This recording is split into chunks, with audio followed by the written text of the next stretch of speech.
What's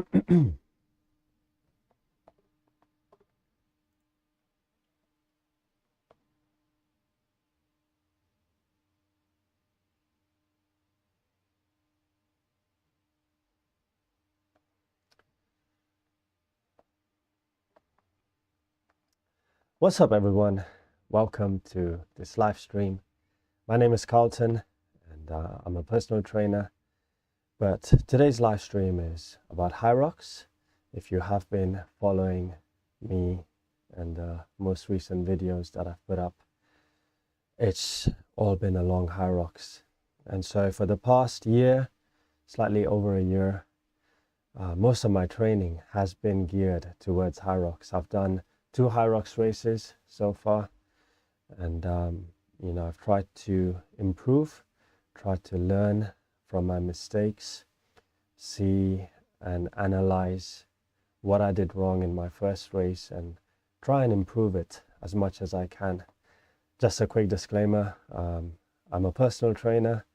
I'm not a HYROX coach, not yet anyway, but this live stream is more about my experience and what I see beginners, especially first timers, some of the mistakes they do, and myself including.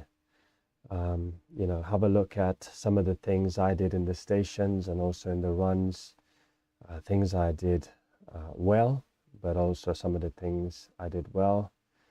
Anand says hi. Yes, Anand. Hello, buddy. How are we doing? Guys, for those of you who are just joining, if it's your first time here, please say hi. And if you have done a HYROX before, let us know, your time perhaps, or, how you felt the race went. If it's your first time, just comment saying first. So, just a little background about myself. Like I said, I'm a personal trainer. I've been in the fitness industry for just over a decade now. Most of my training for myself has been geared around gaining knowledge and trying to see how my body changes, how I improve in my strength goals or in my performance, and to try and take as much as I can from there and apply it with my clients. So I have a range of different clients. I have clients who just want to train with me for the sake of their health. They want to ensure that they have a routine going and they have someone to be accountable to. So having a PT like myself ensures that they come to the gym every week and they get their sessions in. But I also program everything for them, so they don't really need to worry about those things. And I also have clients who might want to get in great shape for their wedding, or perhaps they're off on a holiday. And so I do offer packages such as a 12-week body transformation package, where I will take on clients who want to try and get lean or want to try and put on muscle as quickly as possible. And I also have other clients who are just there for health reasons, or for having a better mindset, for improving their discipline. So I've been training myself for around almost 20 years now. First started training when I was at uni. That was my first time in a gym, my uni gym. And I would say the part of training that I really enjoy the most is strength training. I do love lifting weights. I do love chasing after that pump. I do love trying to get stronger. So that's been the majority of my lifting journey and also my personal training career. But as of the end of 2024, Pastor Ashley, hello Pastor Ashley. Oh, thank you for that comment. Yeah, so as of November 2024, I did my first HYROX race, and I prepared for it for around 12 weeks, and it was great. It was great in the sense that it was something new. Running is my weakness, and I don't particularly enjoy it. I don't really love running. I would run if I was doing sports. So football, I absolutely love football. You know, I can run for hours together while playing football. But running just for the sake of running, like doing a 5K or a 10K, that's not something, you know, that I particularly enjoy. And so training for HYROX, for my first HYROX, that was the first time I actually did a 5K. And it kind of got me into getting used to running 5Ks, 8Ks, 10Ks. And I think the most I've done was 22K. So I trained for my first HYROX, and I wasn't really happy with my time. I've put up a video on that. And I think my issue in that first race was my pacing. I went way too hard, way too early.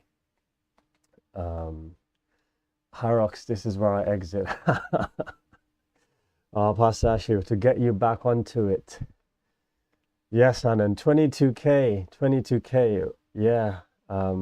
We ran well. Where did I run to? I ran from Harrow wheeled all the way to Staples Corner. So it was around 22 kilometers. You know, so it's not something I enjoyed, but we got it in. So training for HYROX started November 2024. Sorry, my race was in 2024. I started training 12 weeks before that. And that was the time I really got into running. HYROX, just to be real about what HYROX is, it is a running race. It is a running race.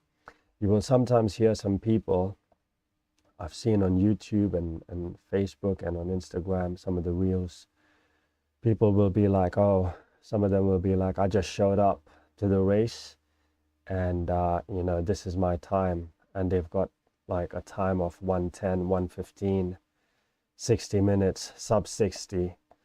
And then you're there thinking, wow, how are these guys doing it? They haven't trained for HYROX. They're just, you know, signing up and then absolutely smashing the time. Well, the thing a lot of them don't share is that they're actually strong runners. They've been running for many, many years, and they will not necessarily share that with you. But if you're a strong runner, you're going to absolutely destroy HYROX. You're going to smash it. You do need some strength. You need strength for the stations, and you need an element of skill, but you need to be a very, very strong runner in order to be good at HYROX. So my first kind of tip for some of you who are not strong runners is, if you want to do HYROX, if it's your first one, you've never done one before, if it's your second one, you really need to prioritize your running. Okay, guys, so if you are heading to the gym and you are strength training and you think that that strength training is going to convert into running straight away, I just want to be honest with you that it won't. You need to be running. You need to prioritize running.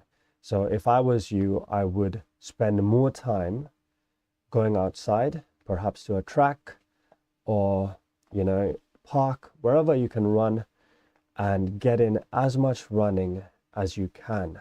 Build your aerobic base.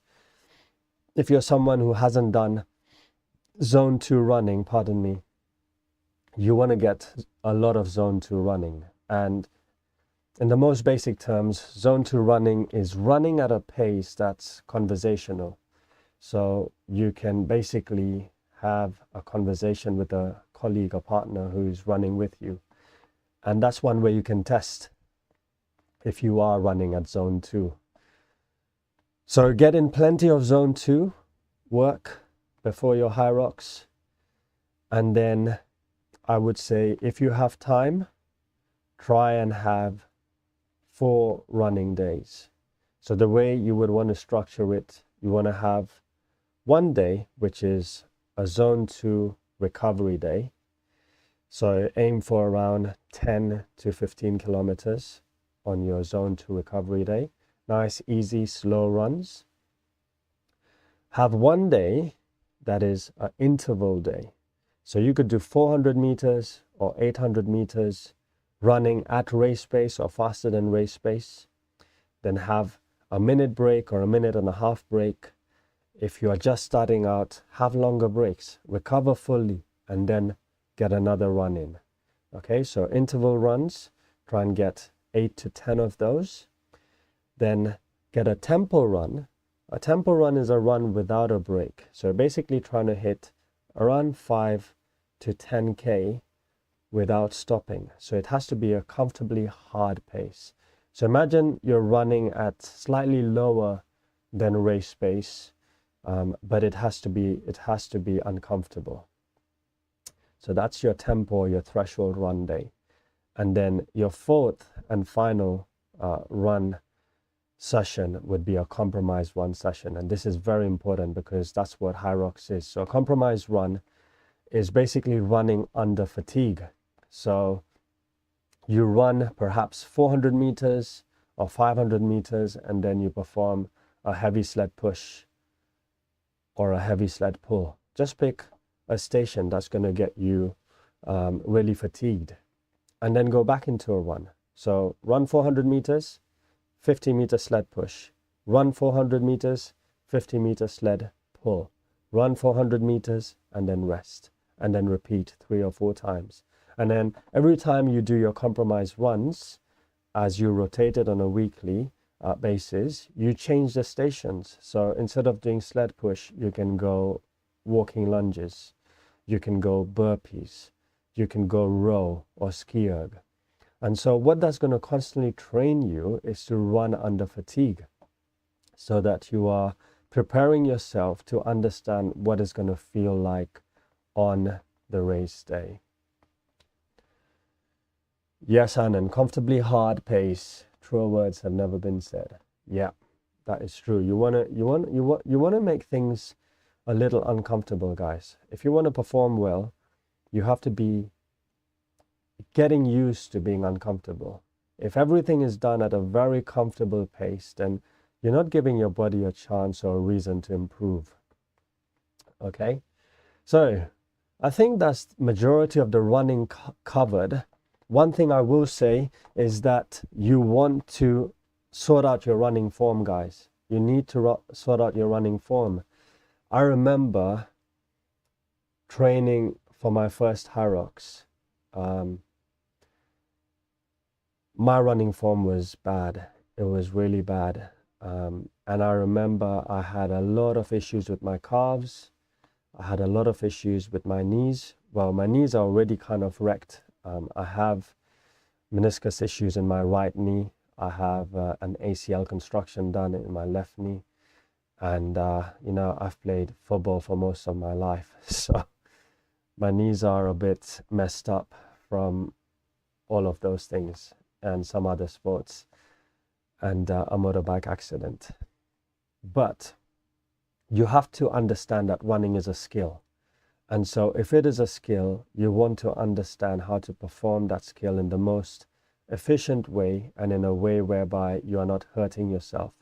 So if you can find a running coach, that's brilliant, because they will train you how to perform the run without injuring or hurting yourself.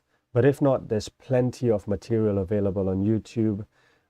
Just a few tips to consider for your running.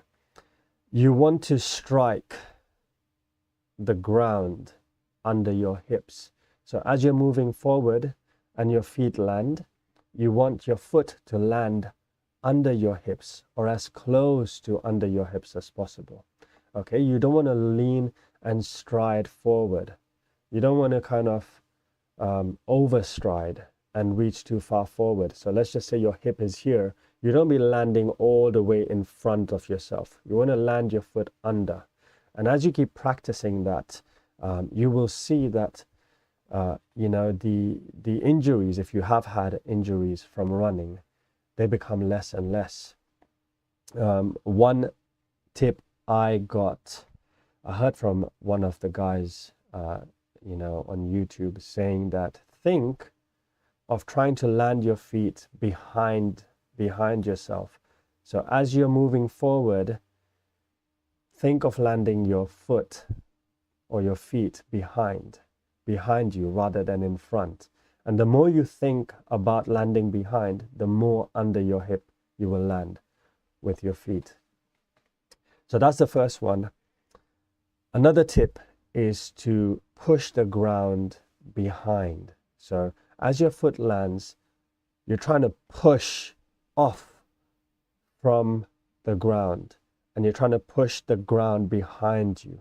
Okay, so the muscles you want to really think about activating as you do that are your glutes and your hamstrings, mainly your glutes. So they are the bigger muscles. Your calves, even though they're very strong, they're a smaller muscle group. And so you want to try and help them out by using the bigger muscles of your body.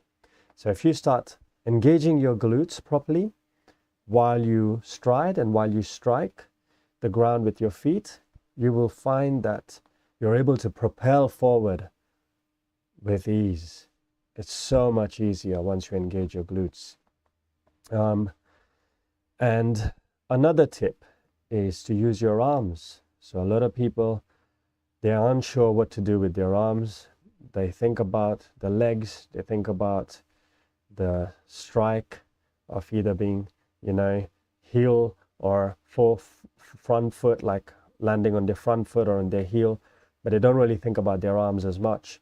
And so here's a little tip. You can think about driving your elbows back. So you want your shoulder blades back and down, and you constantly keep driving your elbows back as you run.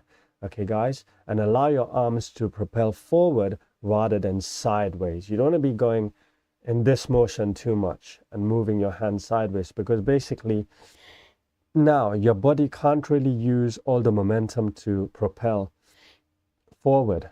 Your body's kind of doing this instead of just going forward. Guys, if you have any questions, just drop them in the chat and I will answer them on running. But I think with regards to running, if you focus on those things alone, your running should improve. Okay, so we've covered running, and now we're going to try and go into each station. Okay, guys? So, like I said about my mistake in my first race, I went way too hard. I went all out in my first run and also on the first station. So the first station in HYROX is the ski erg. So on the ski erg, I basically got there and I just wanted to try and get it done as quickly as possible, because in my mind I'm thinking, if I go as fast as I can on this station, that's going to save me time for the other stations. So if I go really quickly here, then that means, you know, I can perhaps slow down somewhere else. But that is not the right way to think, guys, especially if you're a beginner, especially if you're just starting out in HYROX. You will see the elites absolutely smash the ski erg, and, you know, their time on the ski erg is amazing. But these guys have been, you know, training for this for years together. And then when you look at their backgrounds, you know, a lot of them come from very cardio heavy backgrounds, like running or swimming and things like that. So you have to put the context to the information that is put out. Like, how is this going to help me? I'm not an elite athlete. I'm just starting out. So should I be chasing those times that the elite athletes have? I would say no. And so you have to pace yourself and you have to think, okay, I'm not going to be able to achieve that time. You know, we have to be real with where we want to be and then basically focus on moving smoothly through each station. Okay, so my mistake in my first race was going way too hard on this first station, and it messed me up. I was trying to pull those handles as fast as I can. I just looked so silly on there, looking back in hindsight. And, you know, my stroke weight was way too high. Okay, we have a little chat comment. Very true. Elite athletes are on their own chapter. Cannot compare them to my chapter 3. Yes, Anand. Same here, bro. Same here. Yeah, they're on a different level.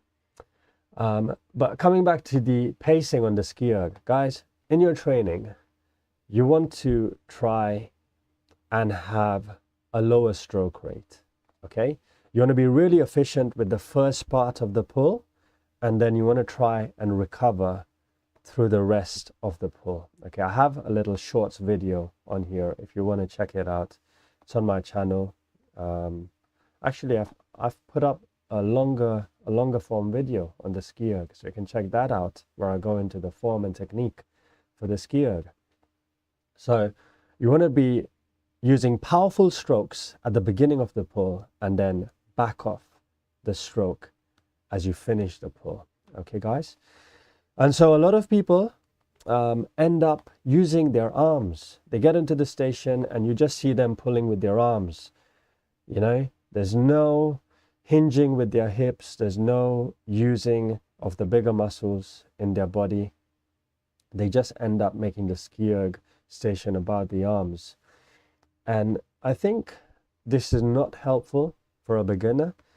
You know, you are going to be much better off, just like you are going to do in your running, to engage your glutes, which are the bigger muscles. Same thing on the ski erg. You know, your biceps and your triceps, they're much smaller than your lats. They're smaller than your glutes, smaller than your hamstrings. So what you want to do is just use your arms to connect you to the ski erg. So you're literally holding onto the handles, but you want to use the bigger muscles. You want to use your lats, which are the muscles of your back. And if you've ever done a deadlift, you want to hip hinge. If you've never done a deadlift, do a search, have a look at what deadlifts are, and try and understand the hip hinge technique. I have a short video on the hip hinge technique. It's not a squat. You want to be pushing your hips back, and that's how you want to get down. When you hinge, you activate a lot of your posterior chain. Your posterior chain are the muscles of your back, your glutes, your hamstrings. Those are the main muscles. And those are the big, strong muscles of your body. So you want to engage them on the ski erg. Another thing you can do is also activate your abdominal muscles. So if you're someone who doesn't train your core as much, start training your core a little. They will help out a little too. Okay? So, like I said, strong pull at the start, back off towards the end, and don't go too crazy on the stroke rate. So you want to lower your stroke rate so that as you're coming up, you're recovering, you're able to breathe in, and then you exhale as you pull the rope down. Now here's a little tip to engage your lats. You want to try and pull your pinky in. So you want to pull your pinky in and keep the handles close. You don't want to flare out your elbows too wide and pull out this way. Okay, that's not very efficient, guys. So elbows close in and pinky in and pull with your lats. Hip hinge and have a nice slower stroke rate. Breathe and then finish the station thinking that, okay, there's another run coming up, the sled push coming up, the sled pull, and all the other runs and all the other stations. This is just your first station, so you don't want to go all out. Guys, if you have any questions regarding the ski erg, drop them in and I will try and answer those before we go on to the next station.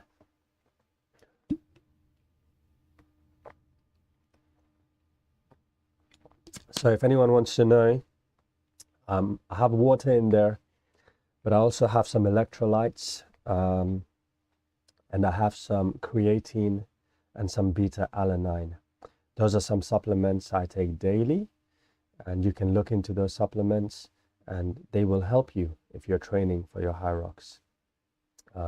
So run number 2 before we go into sled push. Run number 2 in my first HYROX race was kind of tough because I started cramping after that first station. My stroke weight was way too high. I started cramping in my hamstrings, and then that second run suffered. I was slow and I couldn't really, my whole race basically fell apart. I couldn't really recover after that, and the cramps just kept getting worse. So while I'm talking about the electrolytes, just want to mention that if it's your first HYROX race, guys, look into electrolytes. They are very, very important. They will help prevent cramping. You need to up your sodium intake. You need to drink plenty of water. So look into these things. If you check my video breakdown for my second HYROX race, I talk about some of the things I did to avoid the cramps, and they helped up until a particular point. And so I'm actually doing another HYROX race in 2 weeks' time, and this time it's going to be a doubles. So me and my mate, we're going to be getting that done in Vienna, and this time it's the pro division.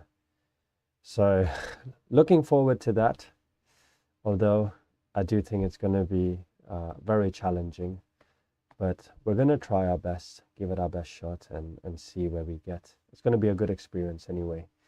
But we're gonna try our best and hopefully get a time that's decent.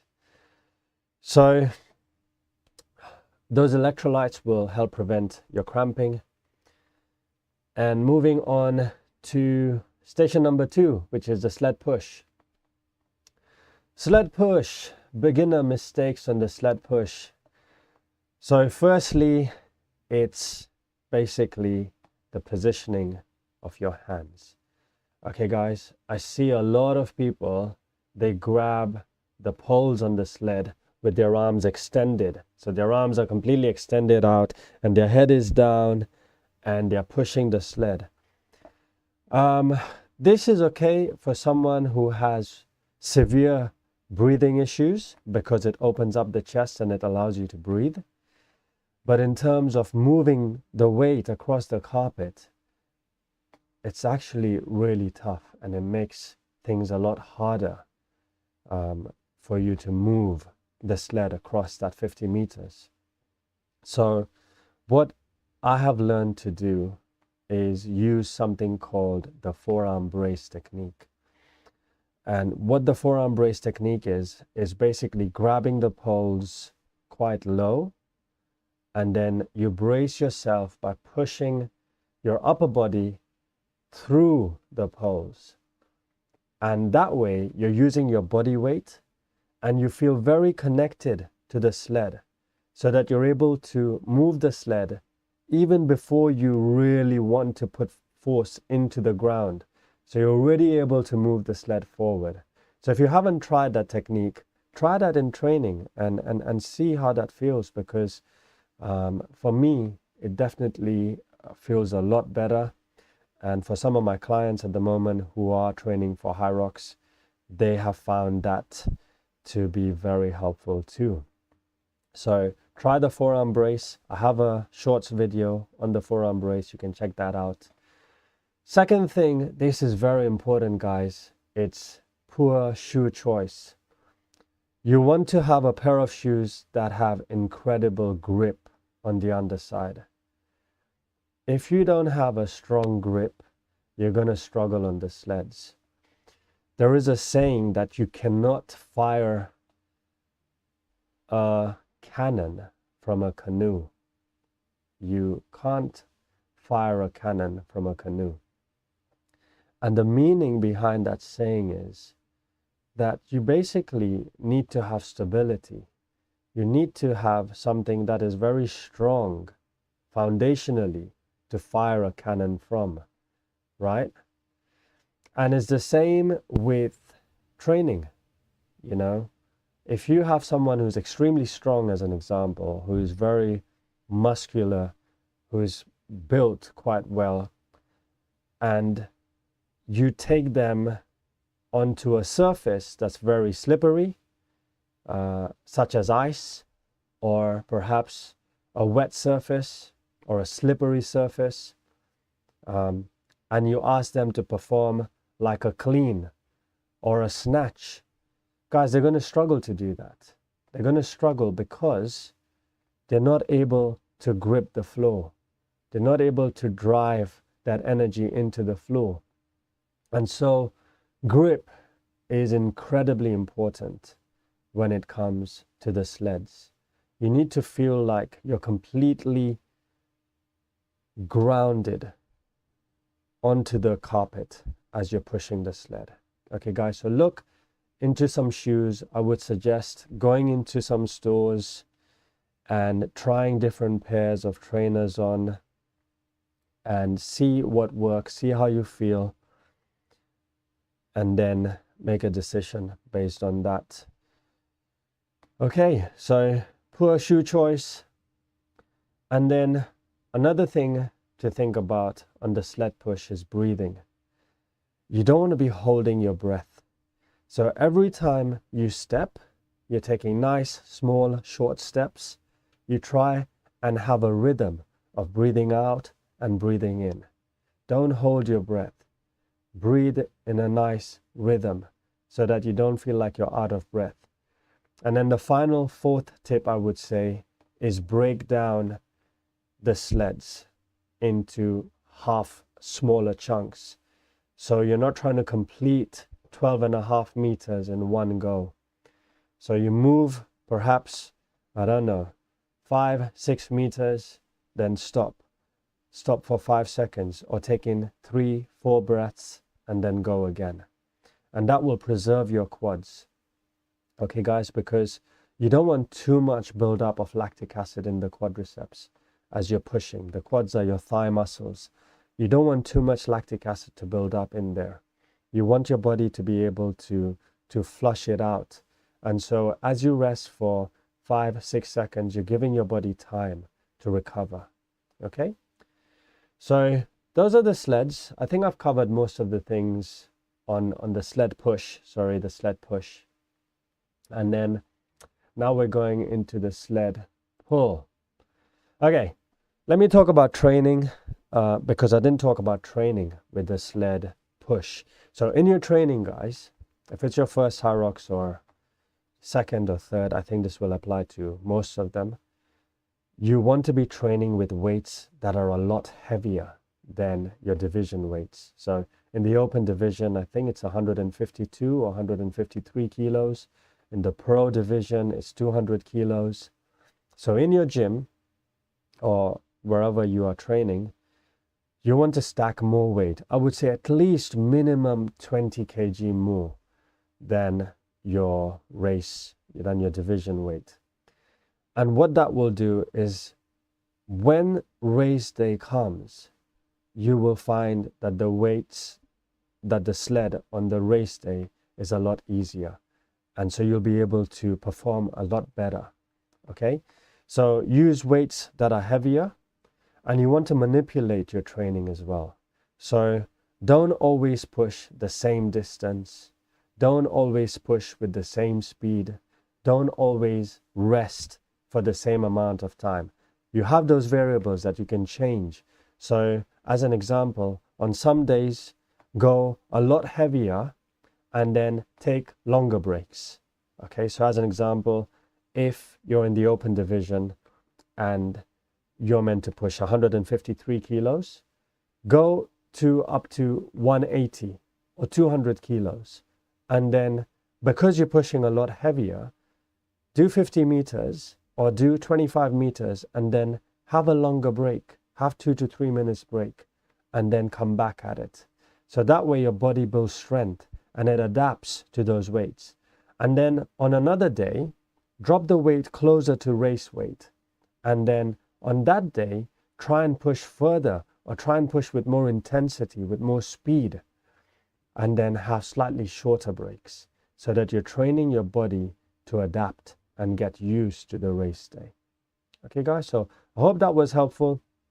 Again, if you have any questions regarding sled push, drop them in the comments, and we will go on to sled pull next. How's everyone's day been? What have you guys been up to? Pastor Ashley, what have you been up to today? Okay, so going on to sled pulls. Sled pulls. Okay, so the first mistake I see with sled pulls is, and I've done this myself in the second race, is not being well connected to the sled. The rope on HYROX race day has a lot of elasticity. Okay, guys, so in most gyms that I've trained at, I find that the ropes are quite rigid, and as soon as you pull, you feel really connected to the sled. There's no more slack, so the rope is nice and tight, and then you can kind of pull the sled towards you, right?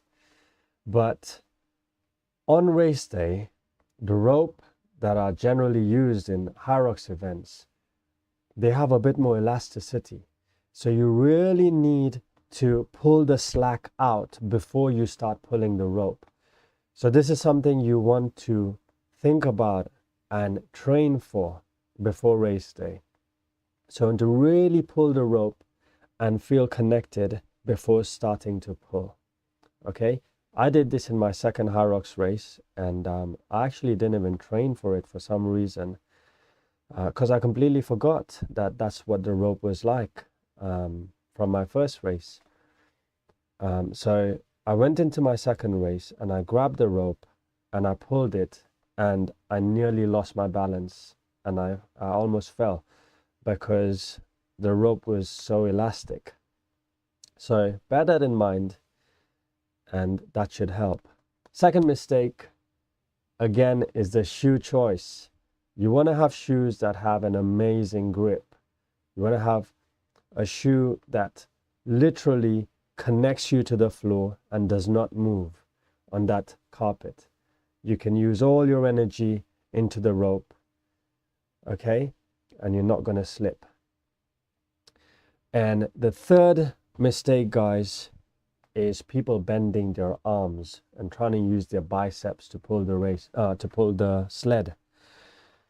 Your biceps are not going to be that strong. So if you've ever done deadlifts again, when you're performing deadlifts, you need to have your arms completely straight. And if you notice, if you can do a search on this, you will notice people, if they bend their arms, there's a lot of people who on a heavy weight, in order to complete the rep, and they've not built that strength enough, they will try and use their bicep, they'll try and use their arm to pull the weight up, and they will rip their bicep. I've seen bicep tears happen as a result of them bending their arms. And so, guys, please don't bend your arms. Try not to use your arms to pull it, because they're a lot smaller, they're weaker muscles. We want to be using the bigger muscles of our body, our legs, to pull that rope. So arms completely straight, start off in a partial squat, lean back, chest as high up to the ceiling as possible, and then step back. Use as much of the 2-meter box as you can without stepping on the line. Okay, if you step onto the line, you will get a warning. If you do it again, you will get a penalty. I got a warning in my second race, and I had to be really careful to not step onto that line for the second time. Okay, so I think I have covered most of the sled pull. There's one more point, and that is the management of the rope. You are not allowed to throw the rope into your opponent's lane. You have to manage the rope within your lane. So here's what I'd suggest. when you are grabbing the rope, don't grab it between your legs. Instead of that, try and step out to the side of your box. You're still within your box, but stay closer to one side of the line. And then grab the rope. And then as you're pulling it, throw it to the other side right next to you in your box, in your lane.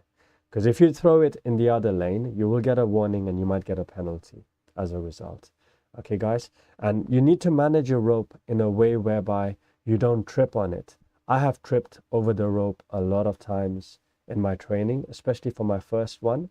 After a while, and after I practiced, I started getting a bit better at it. But you do want to manage that rope in a way that's not going to hurt you. You're not going to slip, not going to fall, not going to hurt yourself. Okay, guys? Any questions on sled pull? Just go ahead and put that one down. Anand says, all good, Carlton. Training with family. Training and family life. Amazing, Anand. Yeah. You've been doing amazing, bro. Great training partner. Great training partner. So, going on to station number 4, which are burpee broad jumps. So, burpee broad jumps, mistakes. Okay, my mistakes firstly. In my first HYROX, my pacing was bad on this station. Like I did with the ski erg, I got to this station and I was going too fast. You know, I was trying to use that frog jump type of a method, technique. And I was trying to jump as far forward as I could, as quickly as I could. And then once I reached the end of the first 40 meters and turned around to come back for the other 40 meters, I had kind of redlined in the sense that, sorry, I had kind of raised my heart rate. My heart rate was too high. So what I would suggest if you're doing HYROX for the first time is to use the knee up technique.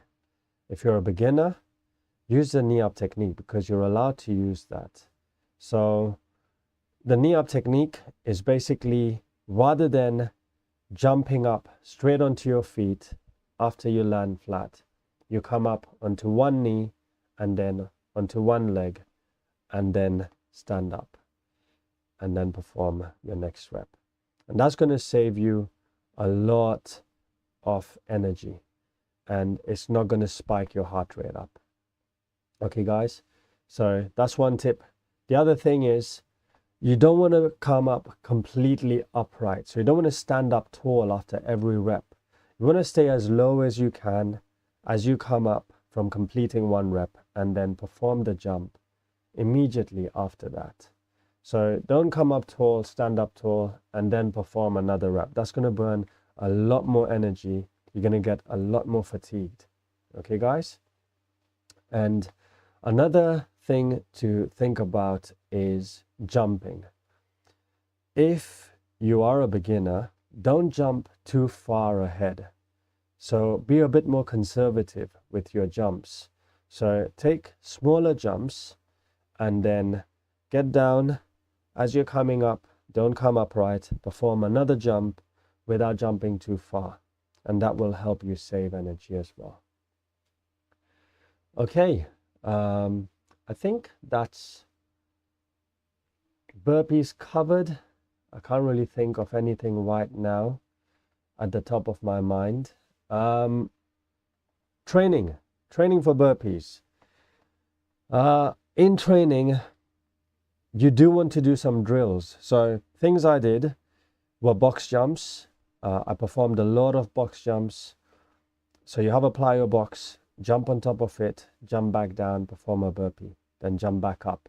And I also use 2 weights in my hands. So I would perhaps use 2 4 kg weights or 2 8 kg weights and then perform the burpees. Or you could just do it body weighted. Then besides that, you can also do banded jumps. So you attach a resistance band to an anchor point, and then you basically wrap the band around your hips, and then you jump as far forward as possible. And then you perform 10 reps of those, and you rest for about a minute and perform 4 sets of 10. And those are really, really helpful. And then also increase your volume.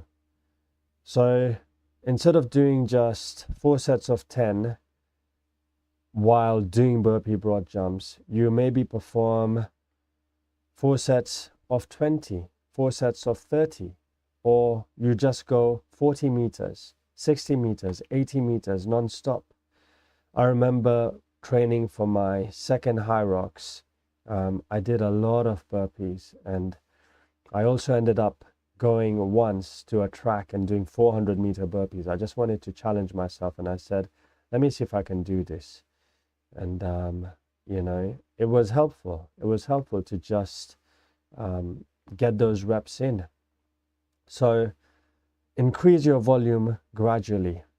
If you have issues with your wrists or with your shoulders, I'm going to give you a couple more tips, okay? So with your wrist, as you land and as you impact, initially, I would say if you've never done burpees in the past, you might have some pain in your wrist. So what you can do is you can practice against a wall, just pushing off against a wall. Just land with your hands against a wall while you're upright, push away, and then land again. Push away, land again. And that's a very regressed version of impact onto your joints. And that will train your body to take a little bit of impact. And then over time, you can get better at landing down onto the floor with more body weight. Something else as well you can do is instead of landing quite harshly on the floor, you can just lower yourself slowly so there's no impact. So you lower yourself down and then place your hands onto the floor and then kick your feet back. Okay, guys?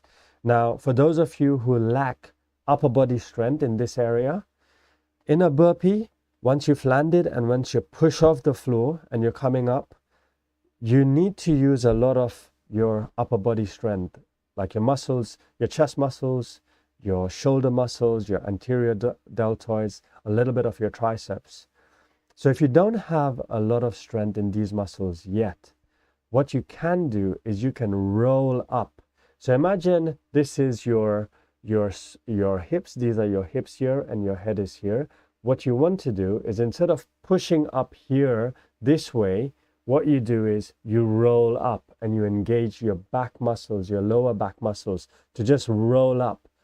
And then you come up onto your knee and stand and jump, okay? And that way you're using your stronger back muscles, your lower back muscles to come up.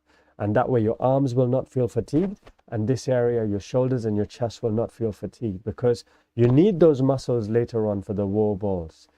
The wall ball station, you will need your shoulders. So in order to preserve some muscles, that preserve some energy and not feel as fatigued in those muscles, you can try that technique. Okay, so burpees done. We're going on to the row erg. So I see the rowing station as a place to recover, especially if you're doing singles. This is a station where you want to try to not go too crazy, just like you did with the ski erg. You want to kind of pace yourself and treat the station as a recovery station. Okay, guys? So in my second race, that's what I did. Okay, I'd learned from my mistakes in my first one.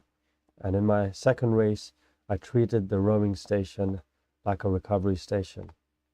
Now, some of the mistakes I see that people do on the rowing station is using their arms too much. They start pulling the handles. They start pulling the handle with their arms rather than their legs. So what tends to happen is the hips stay at the front and then the arms and the back go back first. But what should be happening is you want to drive your hips back and then pull with your arms. So if the hips go back first, so if that's the seat and you're sat on it, this bit goes first and then you pull with your back and your arms. If you pull it that way, you allow the legs to do most of the work. You see, just like you would again in a deadlift. See, that exercise keeps coming up. So if you've never done deadlifts, if you've never learned to hip hinge, that one exercise will really help you to understand how to engage those muscles and use that technique on this particular station and some of the others.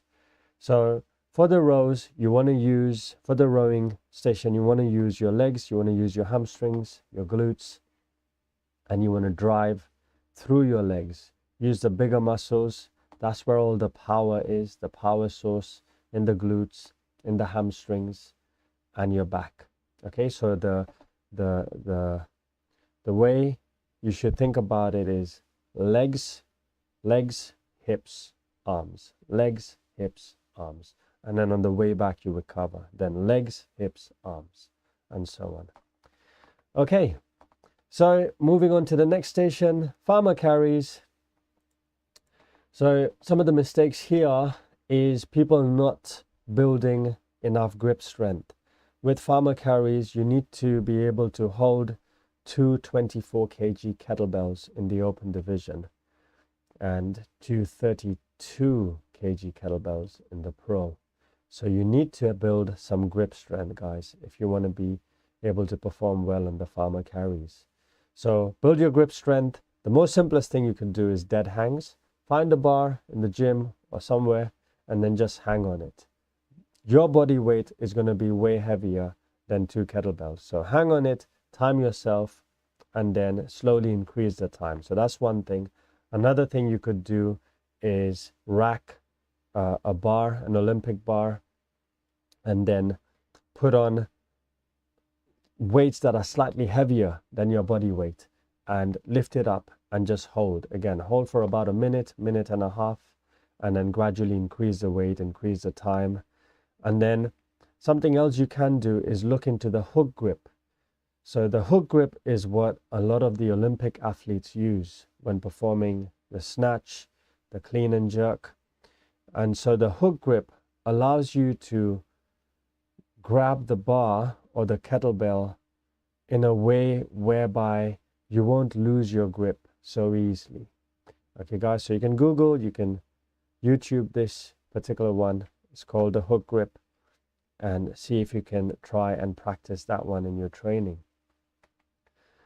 So some of the other things beginners do are rounded shoulders. So while they're grabbing the kettlebells, the shoulders are completely rounded, and as a result, the lungs, the chest collapses. They can't really breathe enough, and then sooner or later they have to put the kettlebells down, start breathing, catch their breath, and they lose time. Okay, so what we want to do is have our shoulder blades back and down, try and engage the muscles around the scapula, around the back.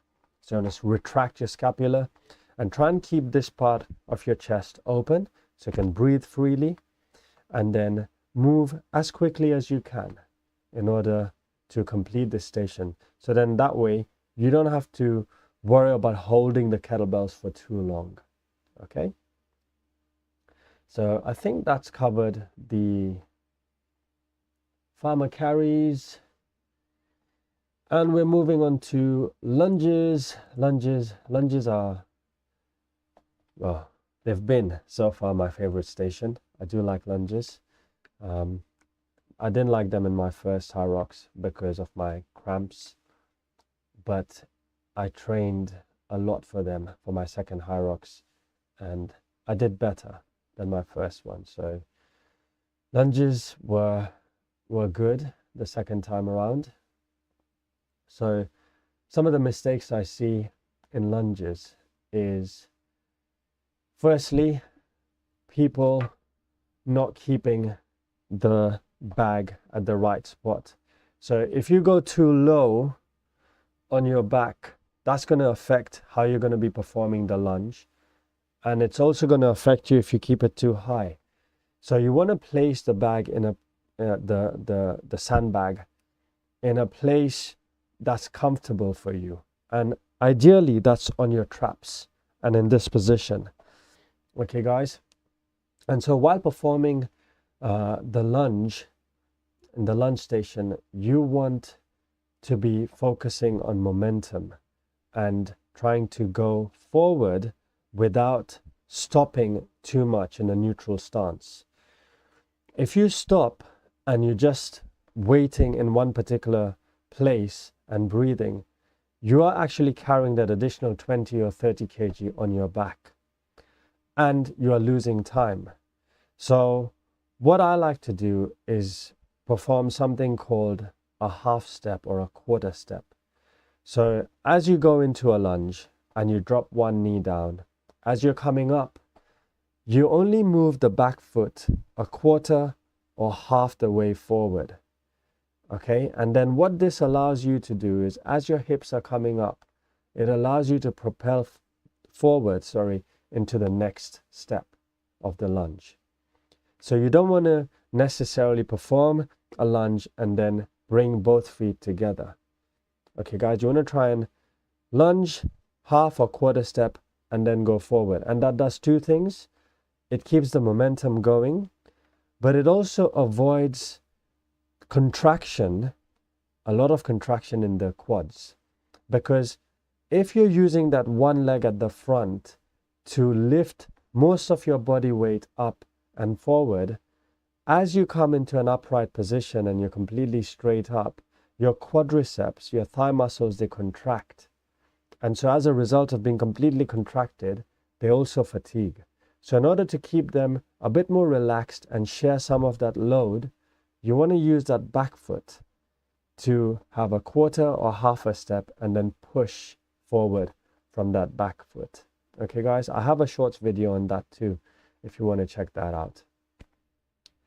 Okay, so a bit about training for lunges. I would suggest going heavier than race day in your training and increasing the volume as much as possible as you move through the weeks, getting closer to your race day. So if you're far away, let's just say you are 12 weeks away from race day, then you perform heavier lunges for like shorter reps and a few more sets. So as an example, you could perhaps perform 10 reps with a lot heavier weight than race day and then rest. Okay, guys, then repeat it for about 5 sets, 4 sets, 5 sets. But then as you're getting closer to race day, you're going to come down closer to the weight of race day and then perform a lot more repetitions. That way, you've carried some of that strength that you've built from before into the race day, so that when you do the station, when you perform lunges at the lunge station, the weight, the 20 kg or 30 kg doesn't feel as heavy. Okay, guys, so that's lunge station done, and we just have one more station. Thanks, Dad. Yeah, so just one more station to go, and that is the wall balls. Okay, so beginner mistakes on the wall balls. So first mistake is standing too far away from the wall. We have a distance to cover. Okay, guys, and so you have to throw the ball towards a particular height. You have a target that you're throwing the ball to, and it has to hit the target to count as a rep. So if you're standing too far away, now not only do you have to cover the distance vertically, but you have to cover more distance horizontally. Okay, so you want to choose quite a distance that's not too far away from your target. So I would say about arm's length or perhaps a little bit closer. And this is what you want to practice in training. So when you're at the gym and you find, or wherever it is, set yourself up in a way whereby you're not too far away from the target. Okay, I like to stand quite close, about an arm's length away from the target. And that for me is quite optimal. So distance from the target, that's the first thing. And then the second thing is people tend to hold the ball to the sides.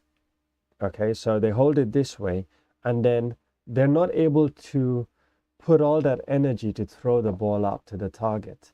So the ball doesn't travel as high, and then they get a no rep. So what we want to try and do is have 3 points of contact. So the 2 points are both your hands, and then the third one is the underside of your chin and your neck. And if you do this rather than this, you now create like a tripod system over here, and you can generate the force from your legs and propel that into the ball, transfer that into the ball so that it feels so much easier. Another mistake beginners do is they're using their shoulders and their arms to throw the ball and not their legs. So you really want to drive through the legs. You're going to push the floor off with your feet, drive up with your legs, engage your glutes, and then the arms are not doing much work. Okay, guys? So use your legs while performing wall balls. Here's another tip. If you keep your arms extended at the top this way while performing wall balls, they will fatigue your shoulders, especially if you're a beginner. Okay, so once you finish a rep, what you can do is you throw the ball, and as soon as the ball has exited, you bring your arms down this way, or you can just drop them down this way. Okay, I like to throw it up and then bring them around me this way and then back under the ball. Okay, so that's something you can do. And you want to focus on your breathing. So you can do this a couple ways. One way is to inhale, hold your breath, catch the ball, squat down, and as you come up and you throw the ball, you exhale. But because we are doing 100 reps, that is a lot of repetition. What you can do is you can just get into a rhythm of breathing whenever. As long as you're breathing, you will be okay. So try those two things in your training and see what works. Now, this final point on the wall ball is the most important. Okay, guys. And that's where a lot of people get no reps. You need to be squatting deep enough for it to count as a rep. You see videos on Instagram and on YouTube, some viral videos where people are getting no reps, and then some of the judges are getting blamed, saying that, why was this a no rep, and so on. But they also have to do their job, and they need to ensure that you are hitting the depth that is acceptable in HYROX, in the rule book. So if you can't currently squat with proper depth, you need to work on your mobility. You need to work and see what's going on. Is it my hips that are very tight? Is it that I don't have enough flexibility in my ankles? Like, what is going on? Do I have really tight glutes, tight hamstrings, tight inner thighs, adductors, abductors?